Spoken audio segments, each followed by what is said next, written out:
sound, mind, and body is brought to you by Inform Fitness. Get a full body workout with slow motion, high-intensity strength training in just 20 minutes a week. For your free 20-minute workout and locations across the U.S., visit informfitness.com.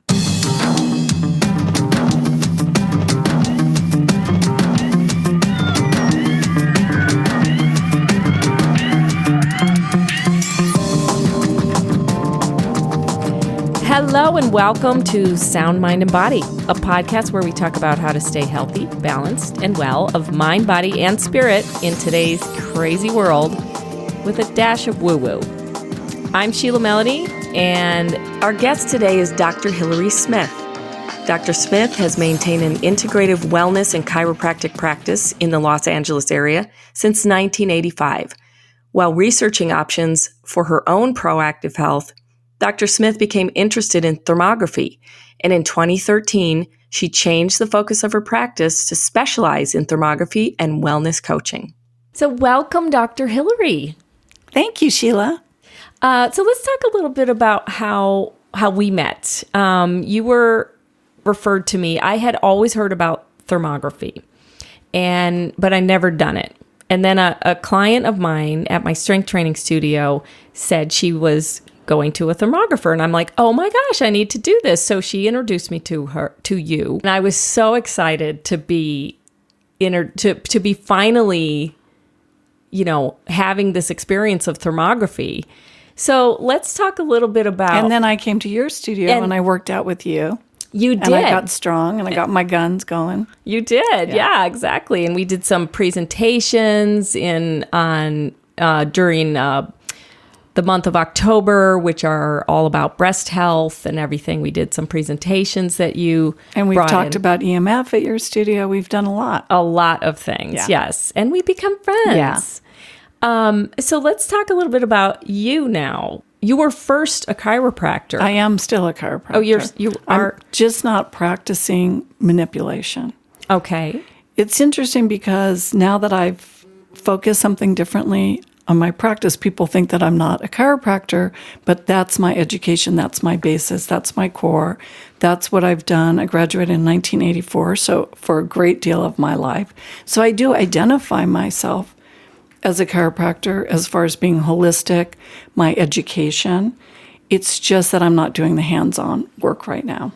But I still go to a chiropractor and I believe in it completely. Okay, well, we can talk about what got you into becoming a chiropractor when you were younger. Well, and I had already had a life before that, and I had some health issues myself. And at that time, which was in the 70s, growing up in California, which is pretty progressive as far as alternative health, there was no acupuncture school. There were no licensed acupuncturists. There were no naturopaths. There were no functional medicine doctors. The only people that were doing holistic health, natural health, were chiropractors. So I became a chiropractic patient not because I had back pain, but because I had nutritional issues. Oh, really? And that helped me. Interesting. And I took supplements and I learned more about my health. So I was interested in natural health, and the only option that I saw was chiropractic college. So that's how I became a chiropractor. And I thought I was going to be with a lot of hippies, and people would look down on me if I had a cup of coffee. But instead, I ended up in a class with a lot of weightlifters. Oh my gosh. So, and at that time, there were only 10% of the women in chiropractic, 10% of the students in chiropractic college were women. So yeah, it was an intense time. Because it seems, it is a kind of a very physical thing to practice. And these guys in my class, and you go through chiropractic college all with the same people. Uh-huh. So you're in every class for 10 trimesters with them. Wow. They just had that energy. And there were other classes that had people that were more like me, muscle testing, nutrition, homeopathy. But anyway. Interesting. Yeah. So you started your chiropractic practice in, 1985, was it? I got my license in 85, and that's when I started practicing.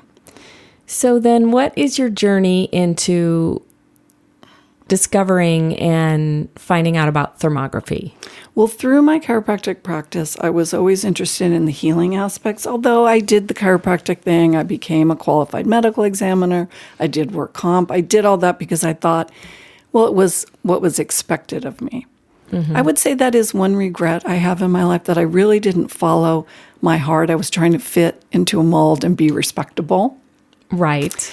But I got a doctorate in homeopathy. I started studying clinical nutrition very early on. I had a great mentor. I was into mind-body healing, cranial sacral, zero balancing, a lot of different things that I incorporated into my practice. And thermography came to me in 2006 when I was kind of at a personal low, but I was looking for something for myself because my mother had had breast cancer, and it was a very traumatic time. I was just starting my practice, and my mother had Alzheimer's, and she found her own lump. Oh, my goodness. And so she had her breast removed, but she couldn't even remember. It was like Groundhog Day. It was a hard and intense time. And as we know, in Breast Cancer Awareness Month, they try to really scare you and make you think you're going to get breast cancer, especially if there's a family history. Now looking back, I know my mother had a hysterectomy when I was quite young, and I don't know what kind of estrogen she was given. Nobody else in the family had it. But I had this deep fear. And so I started to do mammography on myself. Well, I didn't do it, but I went for mammograms. Right. In my 30s, and I just organically, it wasn't for me. So I kind of would put it off. And then when I was studying homeopathy, there's a remedy called Bellis, which treats breast cancer after a trauma. And I was thinking, for myself, I'm not talking about mammography, I'm talking about my own organic experience, was that this pressure on my breast doesn't feel like it's healthy for me. Yeah. And that's how I started to look around for something else. And there really wasn't anybody doing the kind of quality work in this area that called to me that I would want to go to that person. But I knew that there was good thermography out there. And I thought, if I want this, there has to be more than just me. Right. So I started to look into it. And at that same time, I was a single mom. My son was pretty young. My father had died the year before, and I had 2 herniated discs. But I had to keep on practicing because I had an office, I had a kid, I had a house.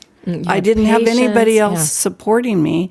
So I was actually working on people that were in way less pain than me, but you keep your mouth shut. You don't want people to feel guilty. And I was heartbroken over the death of my father. And so I just became open to what else was there for me. Because I never thought, after everything I put into building a chiropractic practice and going to chiropractic medical school and all that, that I would ever do anything else. Right. But I opened myself to the possibility of something else that wasn't as physically challenging. And in the meantime, I did completely heal. I have no low back pain. Wow. But I got so passionate about empowering women with health and people with health that I started spending more and more time with thermography, becoming more vitalized again. So in 2013, so that was 7 years into it, I decided that I was only going to focus on that. So that's what I've been doing since. Wow. And you get a certain type of certification that you've got, like a master certification, didn't you? Well, I'm certified as a tech, but I have the highest level of training. Okay. But really, I'm practicing that as a part of my chiropractic license because in California, thermography is in our license. Oh. But I don't do the interpretations. I work with a great board of medical doctors that are all certified as thermologists. That works for me, and I think it gives the patient a better read. Right. So let's talk about thermography. What exactly is it? Well, thermography is pretty simple. It's an infrared thermography, or it's digital infrared thermal imaging is the real name. We use an infrared camera, and the camera that we use is made specifically for seeing people, and also vets use it for animals. So it's not, thermography started with the Army. They use it to see bodies across the fields. Right. It's used by building inspectors. There's a lot of industrial uses for thermography. But for medical thermography, we're just picking up heat that comes off of the body. So it's a physiological test, and heat patterns mean something. Hippocrates, the father of medicine, put mud on people, and he said where it dries, that's the problem, right? Because that's the inflammation, that's the interesting. heat. So it's a test of physiology looking at heat patterns and interpreting them. And that's it. So it's completely harmless because we're not putting anything into the person. We're only picking up what's coming off of them. But with the breast, everyone has an individual thermal fingerprint, like they would have a fingerprint on their finger. And so once we establish what's normal for that person and what's their normal blood flow, we can keep an eye on their health. So that's what's different about thermography than other breast imaging. Not only is it completely harmless and non-toxic, it's a different kind of screening. We're not trying to replace other things. We're adding a tool to the toolbox, and that's a health risk assessment, where we're looking at helping people stay well. Because if you think about it, all the other tests we've ever done, mammography, MRI, ultrasound, we're looking for a problem that already exists. Right. Thermography, we're trying to see, like it's a GPS, we're moving in the wrong direction. How can you do a course correction before there is a problem? And that's what I love about it. I love it. I can just say I had gone to, you don't start doing mammograms until you're in your, I don't know when, I guess in my late 30s, I had a few false alarms where they call you back. You got to call back on your mammogram, it's right? So scary. Yeah. And so you go back in, you do all the tests again. It takes like 2 weeks. You think you have cancer. And then, oh, sorry, we just didn't get a clear picture. Everything's fine. And thankfully, but as I said, I had heard about thermography. And so when I went to you, I just want to say my first visit with you was first of all, you got to get a baseline. So you have to come twice within 3 months. 3 months, meaning the baseline of your heat signature. Right, your thermal fingerprint. Right. So once I got that thermal fingerprint, so the second time you had sent me the report, and it was literally, I got it in my email within 3 days or less than a week of when I came to my appointment. I had the full report, the photographs, everything. When, with the mammogram, all I would get was something in the mail that said, oh, you're fine. Like, I would never see a report from a doctor. I would never see an image. I would never see anything. And so I remember I wrote you an email and I was like, thank you so much. This was such a wonderful service that I felt was, I could really take a look at what was going on. Well, thermography is a self-referred procedure. People don't have to go through a doctor. So with the mammograms, the mammography report does go to your doctor. It just probably doesn't go directly to you. Yeah. I always want a copy of every report. I want to make Me sure too. that what they told me is what's on that piece of paper. Because sometimes they make a mistake in the translation. It would be cool if with mammography they told you the truth. It probably isn't anything. It could have been our technique. Don't worry about it. Instead of having people be so afraid. Yeah. But our motto at our office with getting our reports out is we want to blow your mind. Well, you did. Yeah. You Because we know definitely people did. worry. Because we know people worry. And we don't, worrying is what we're trying to take out of our particular screening. So who are good candidates for thermography? It's just anybody who decides that's what they would like to do. Is there anybody who it would be especially good for? Well, very young girls whose hormones are shifting a lot, we don't usually start on them. Right. I think young women starting at 30 it would be great because that's the one group where breast cancer is on the rise. So even though it's not really the age of mammography is not particularly effective for a younger girl with the denser breasts. Thermography is a great way to monitor your health. What about younger girls who have a lot of breast cancer in their family and they need peace of mind? Mm-hmm. Because worrying and stressing yourself out is not good for your health. Yeah. I mean, that's a known fact. Right. Anybody that wants to be proactive in their health, I think could really benefit from thermography. And we don't say you have to do thermography or choose between that. Some people have decided they're not going to do a mammogram. I can't tell people what to do. The FDA said that thermography is an adjunctive screening, but a lot of our people might do ultrasound or sonoscopy, which is an automated ultrasound, and the thermography to look at their health, and another test to look at their anatomy. We always want somebody to at least have a good clinical breast exam by a doctor to complement the thermography. So anybody that wants to be health-oriented, if you just want to be in the medical system and you just want to find something and go that route, maybe we're not for you. Right. Nothing's for everybody. Yeah, nothing's for everybody. Right. So we're going to cut to a commercial right now. And after that, we're going to come back and talk a little bit more about the clinical studies and things done on thermography. Great.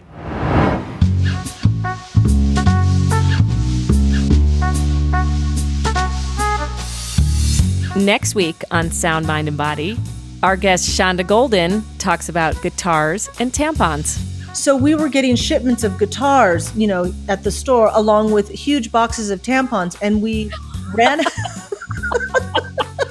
love it. And it's all these guys, right?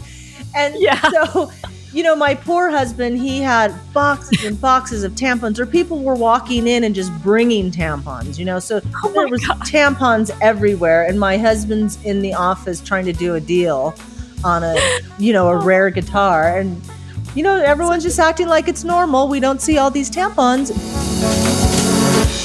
That's next week on Sound, Mind, and Body.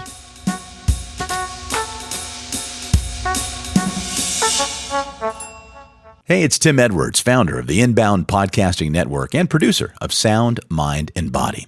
If you're a regular listener of the podcast, you know that Sheila asks all of her guests how they stay of sound, mind, and body. Well, in part, my answer is my once-a-week high-intensity workout at Sheila's strength training studio, Inform Fitness in Toluca Lake. That's right, I said once a week, and here's the best part. It's only for about 20 to 30 minutes. However, it's not an easy-peasy half an hour, that's for sure. The workout is pretty intense, but it's extremely safe because my trainer Joe is guiding me the entire time. All of the movements are in slow motion and are in perfect form, hence the name, Inform Fitness. The workout's also quite effective. At the time of this recording, I'm 50 years old, and at my age, I should be getting weaker, but I'm not. I'm getting stronger every single week. You'll hear Sheila say several times here in the podcast that strength care is health care. Check it out for yourself. There's a free session waiting for you at informfitness.com. Click the button Try Us Free right there on the homepage. Fill out the form and enjoy a slow-motion, high-intensity, full-body workout in just 20 minutes. On the website, you'll also see that this offer applies to all Inform Fitness locations across the country. For a list of those locations, tons of videos, and information regarding the Power of 10 workout, visit informfitness.com.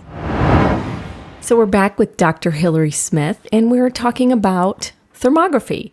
And before the break, my question was, have clinical tests been done on thermal imaging? Because a lot of doctors ask that question. Yes, and it's true. There are over 800 peer-reviewed articles, and I see stuff coming up every day, many times from other countries, where they're using thermography, where they're looking for less expensive and effective screening.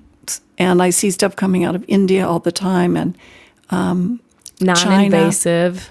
China, they're doing a lot of studies with vascular. Think of it, blood is warm, right. So it's good for vascular studies.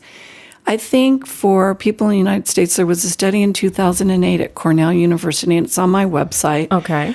Because it's hard to do a study on something that could be predictive. Well, how do you know? Because then that person stopped doing the things that they were doing that were leading them to ill health, and they got better. So how do you know? Was it right or not? So what they did at the university was they took women that they knew had breast cancer that were going to be biopsied, and they did thermography on them. And I don't even think it was that high quality because it was an industrial camera, and they weren't looking at change over time, which is what we do. Right. And it had a 97% sensitivity Wow. We can't be specific because we're not looking inside the body. We're looking at skin temperature. But thermography is very sensitive, and it shows people where they need to look further. Well, I just have to say that, and we'll start. Let's talk about things that, thermography can tell besides breast health and breast imaging. And when I came to you earlier this year, you were the first person who said to me, I've talked about my own journey, my own health journey this year, and why I even started this podcast. And that started with a diagnosis of hypothyroidism in about May. But when I saw you earlier in maybe March for my annual thermogram, you said to me, Sheila, you need to get your thyroid checked. And you were right. So you saw something in there. Yeah, something abnormal. As a screening, and that's what we do. We look at things, and then you further investigate what looks out of whack. Yeah. That's the medical term. It looked out of whack, and it was. Yeah. So what other ways can you use thermal imaging? So we do full body scans, which is every part of the body. People that have pain and they can't figure out the source of it, maybe they had an MRI, they've done all kinds of treatments, and and nothing is working and nothing is showing up. When we do the thermography and we see where is the source of the inflammation, is it from the low back? Is it the hip? Is it a deep vein? Is it a ligament? We're not actually looking at those things, but we see the heat on the body, and it can be correlated. And then it helps people with their treatment. I love when, whatever I'm doing, to do at least a head and neck on people, because what we see in the mouth is unbelievable. You know how important dentistry is toward inflammation in the body, and inflammation is what cues diabetes and heart disease and so many things. People have a lot of stuff under old root canals, under old crowns, that they don't know about, and they can't feel it, right? They can't feel it. The dentist can't see through the metal on the x-ray, from what a dentist told me. So this is very important, because this can lead to very serious illnesses. So we see that, and then we can tell people, go to a dentist. Usually a biological dentist or holistic dentist will be more open-minded to look for that. We see sinus stuff. Maybe somebody has headaches and they don't know. We can see if it's muscle inflammation or if it's sinuses, if it's the TMJ. Lymphatic congestion. I see it all the time in you girls from using that crappy antiperspirant. I get you all off that crack. You did that. That's another thing. The first time I went, she said, are you using that crystal deodorant? And I was like, yes. I had been using it for like 10 years. But people use way worse stuff that has parabens, things that are estrogen mimics, that have aluminum, which has no place in the human body. And we can see that lymphatic congestion. Why does it matter? Because the breasts need to drain. The toxins from the breast need to drain into the underarm, but so do the sinuses, the mouth, the thyroid, everything from your head. You don't want to plug that up. Yeah, and mine were all plugged. And then mine were plugged up, and you gave me a detox. You have a detox treatment. That's a coriander seed. That I did for several months. And then you also started me on the most wonderful deodorant, and I'm still using it today. And I've referred it to so many people. It's Primal Pit Paste. Primal Pit Paste. People like Schmidt's, Primal Pit Paste. There are a lot of new deodorants. When I started, there was hardly anything. And now it's so great. Like the time has come. Yeah, I love it. It's fabulous, and it really, really works. And it doesn't suppress your body. It just absorbs the wet and neutralizes the odor. It does. Because if you're healthy, you shouldn't stink. Yeah, right. Exactly. Right. That's true. That is true. And you also referred me to another thing that was very helpful to me at the time, because I was just on the verge of going through menopause when I came to you. And so my hormones were going crazy. Well, I was starting to get hot flashes. And you gave me Estrovera. Right. Totally natural supplement that I took. It completely reduced my hot flashes for that period of time. And now, totally through with it. And that helped me through. Great. That's fantastic. So you helped me in so many ways, Hillary. Well, you've helped me in so many ways, too. Oh, getting you stronger. Yeah. So let's get to know a little bit more about you. Okay. I'm going to ask you all the questions that we normally ask. So just generally, how do you stay of sound mind and body in your life nowadays? Do you think I am? Absolutely. Okay. Thank you. You're like living it and breathing it. Well, I'm always careful about what I eat. Mm-hmm. I do take supplements for things that I think are really important, like vitamin D, the gut, probiotics. I'm not a natural athlete, but I do yoga. I try to do some relaxing yoga too, meditative stuff, working on my muscle strength, walking, grounding, because I live in an apartment now, so I try to go outside so that my feet are actually on the ground. That's super important. Oh, okay. Try to be really selective now at this point in my life about who I spend my time with. Yes. I don't watch the news a lot now. I watch it enough just to see what's going on, but then I listen to podcasts. Oh. And I try to educate myself and spend my time more wisely than just sitting around listening to the same negative stuff over and over again. Take a break from that. Very important. Yeah. These days. So, all right, let's go to our basic questions. What's a favorite sound of yours? Well, I think everybody likes nature sounds, right? But I think the ocean is a little too invigorating for me. So I think almost like forest sounds, maybe just birds. But honestly, I think silence is my favorite sound now. Oh, I love that. Especially now that I sleep on a busy street. Well, I sleep in a You sleep on a busy street. Yeah. Now that I'm sleeping on the street, I hear stuff all the time now. And I was actually in Solvang in this guest house on this ranch about a month ago. And in the middle of the night, I was just lying there and I thought, it's silent. Oh. And so I think right now I like that sound. That's wonderful. Yeah. Is that Silence. a sound? Is silence? It's definitely the absence sound of silence. Yeah. There you go. They wrote a song about yeah. Simon and Garfunkel. it. Yeah. Okay, favorite memory. A favorite memory that comes to mind. Oh, I have so many memories. I think when I just want to go to my chill, happy place, I think about my son when he was little. Aw. Things that we did when he was little. He's adorable. Yeah. He's still adorable. He's still adorable, but he's 22. But, you know, when you're with a little kid, just when you come home and they're so happy to see you, or the firsts with your kids, those are things. I think I don't have like one favorite memory, but Yeah. I think if I had to have a big bucket of things, it would be just the fun I had with him. Oh, that's great. Yeah. Okay, and a favorite place. Well, last year I got to do my life dream of going to Africa on safari. Oh, yes. And in South Africa, in Botswana, I have to say, I think that's my favorite place. Wow, really? I mean, I still think about it.